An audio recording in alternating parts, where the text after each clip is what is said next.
एक गांव में एक बहुत गरीब औरत रहती थी। उसका घर छोटा था, सामान कम था, लेकिन उसके दिल में भगवान के लिए बहुत भक्ति थी। वह रोज लक्ष्मी माँ की पूजा करती थी और कहती, माँ बस मेरे घर में थोड़ा सुख आ जाए। एक दिन उसकी सच्ची भक्ति देखकर माता लक्ष्मी जी उसके सामने प्रकट हो गई।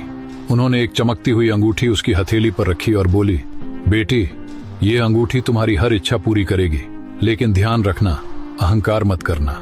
औरत ने खुशी से अंगूठी पहनी। जैसे ही उसने धन की इच्छा की, उसके सामने पल भर में ढेर सारा धन इकट्ठा हो गया। वह बहुत खुश हुई। अब वह जो चाहती मिल जाता था। घर बड़ा बन गया, नौकर आ गए और उसके जीवन से सारी परेशानियां गायब हो गईं। धीरे धीरे उस औरत के अंदर अहंकार आ गया। एक रात उसके सास ससुर उसे देखने उसके घर आए।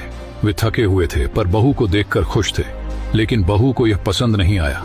गुस्से में वह बोली, तुम लोग आधी रात को क्यों आए? मेरी नींद खराब कर दी। उन्होंने कुछ कहने की कोशिश की पर वह और गुस्सा हो गई और नौकरों को बुलाकर कहा, इन्हें तुरंत बाहर निकाल दो। नौकर जैसे ही उन्हें पकड़कर घर से बाहर धकेलने वाले थे, उसी पल आसमान में तेज बिजली चमकी। धड़ाम, बिजली सीधा औरत के घर पर गिरी। एक पल में पूरा घर आग में जल गया। सारा धन खत्म और उसकी जादुई अंगूठी भी खो गई। कुछ ही सेकंड में वह करोड़पति से भिखारी बन गई। औरत डर के मारे बेहोश हो गई। जब आंखें खुली तो उसके सामने लक्ष्मी माँ और भगवान नारायण खड़े थे। उनका रूप चमक रहा था।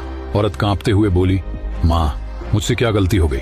लक्ष्मी माँ बोली, धन दिया था पर नम्रता रखना भूल गई। जिस घर में बड़ों का सम्मान नहीं होता, वहां लक्ष्मी कभी नहीं टिकती। नारायण जी बोले, अहंकार मनुष्य को उठाता नहीं गिरा देता है। और इतना कहकर दोनों देवता अंतर्ध्यान हो गए। औरत रोती हुई उठी, सास ससुर के पास गई, उनके पैरों में गिरकर बोली, मुझे माफ कर दीजिए। उन्होंने उसे गले लगाया और कहा, बेटी गलती इंसान से होती है, लेकिन घर बड़ों के Download ShareChat.